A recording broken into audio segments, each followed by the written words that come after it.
দুই নম্বৰ আজি অত্যন্ত দুৰ্ভাগ্যজনক যে আমাৰ যিসকল বিষয়া আছে তেওঁলোকে ৰুল অফ দি ল মানি চলিব লাগে, সংবিধান মানি চলিব লাগে, কিন্তু এতিয়া মানে কলিকাল, এতিয়া ছাগলীয়ে চেলেকে বাঘৰ গাল তেনেকুৱা হৈছে, কালৰো কাল কলিকাল, ছাগলীয়ে চেলেকে বাঘৰো গাল তেনেকুৱা হৈছে।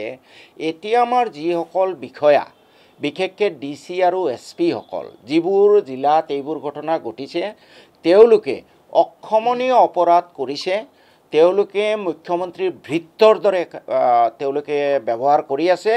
আৰু এই DC SP সকলক মই আপোনালোকৰ যোগেদি ৱাৰ্ণিং দিব খুজিছোঁ যে আপোনালোকে প্ৰায় 30-40 বছৰ চাকৰি কৰিব, আপোনালোকৰ এই বাপেক হিমন্ত বিশ্ব শৰ্মা সদায় নাথাকে আপোনালোকক প্ৰটেকশ্যন দিবলৈ। ব্ৰহ্মপুত্ৰ নদীৰ মাজেৰে বহু পানী ভটিয়াই যাব, ৰাজনীতিৰ চকৰি ঘূৰি থাকে, আৰু আপোনালোকে এই সংবিধান ভায়োলেট কৰাৰ কাৰণে, আপোনালোকে rule of the law violate কৰাৰ কাৰণে আপোনালোকক জবাবদিহি কৰা হ'ব। আপোনালোকে হুঁচিয়াৰ থাকক। You will face the consequences, be sure about it.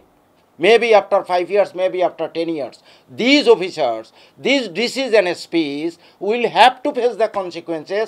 I am giving this warning to the DCs and SPs. আপনার এই বাপেক হিমন্ত বিশ্ব শর্মা সদায় নাথাকে প্রটেকশন দিবলৈ। জাতীয় দল সংগঠনৰ কোনো কথা নাই। no one can violate the provisions of constitution.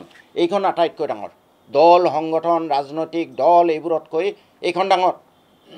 কোনোবা দল সংগঠনে যদি ভুল কৰিছে পানিশমেণ্ট খাব লাগে তেওঁলোকে, আৰু তাৰ পানিশমেণ্ট নোখোৱাৰ কাৰণে DC SP দায়ী হ'ব আৰু দায়ী কৰা হ'ব। মই ৱাৰ্ণিং দিছোঁ তেওঁলোকক। দুই নম্বৰ আজি অত্যন্ত দুৰ্ভাগ্যজনক যে আমাৰ যিসকল বিষয়া আছে তেওঁলোকে ৰুল অফ দি ল মানি চলিব লাগে, সংবিধান মানি চলিব লাগে, কিন্তু এতিয়া মানে কলিকাল, এতিয়া ছাগলীয়ে চেলেকে বাঘৰ গাল তেনেকুৱা হৈছে, কালৰো কাল কলিকাল, ছাগলীয়ে চেলেকে বাঘৰো গাল তেনেকুৱা হৈছে। এতিয়া আমাৰ যিসকল বিষয়া বিশেষকৈ DC আৰু SP সকল যিবোৰ জিলাত এইবোৰ ঘটনা ঘটিছে তেওঁলোকে অক্ষমনীয় অপৰাধ কৰিছে, তেওঁলোকে মুখ্যমন্ত্ৰীৰ ভৃত্যৰ দৰে তেওঁলোকে ব্যৱহাৰ কৰি আছে। আৰু এই DC SP সকলক মই আপোনালোকৰ যোগেদি ৱাৰ্ণিং দিব খুজিছোঁ যে আপোনালোকে প্ৰায় 30-40 বছৰ চাকৰি কৰিব, আপোনালোকৰ এই বাপেক হিমন্ত বিশ্ব শৰ্মা সদায় নাথাকে আপোনালোকক প্ৰটেকশ্যন দিবলৈ।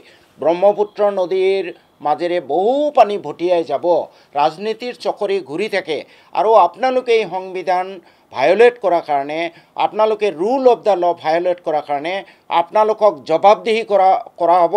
আপোনালোকে হুঁচিয়াৰ থাকক। You will face the consequences, be sure about it. Maybe after 5 years, maybe after 10 years, these officers, these DCs and SPs will have to face the consequences. I am giving this warning to the DCs and SPs. আপনার এই বাপেক হিমন্ত বিশ্ব শর্মা সদায় নাথাকে protection দিবলৈ। জাতীয় দল সংগঠনৰ কোনো কথা নাই। no one can violate the provisions of constitution. এইখন আটাইতকৈ ডাঙৰ দল সংগঠন, ৰাজনৈতিক দল এইবোৰতকৈ এইখন ডাঙৰ। কোনোবা দল সংগঠনে যদি ভুল কৰিছে পানিশমেণ্ট খাব লাগে তেওঁলোকে, আৰু তাৰ পানিশমেণ্ট নোখোৱাৰ কাৰণে DC SP দায়ী হ'ব আৰু দায়ী কৰা হ'ব। মই ৱাৰ্ণিং দিছোঁ তেওঁলোকক।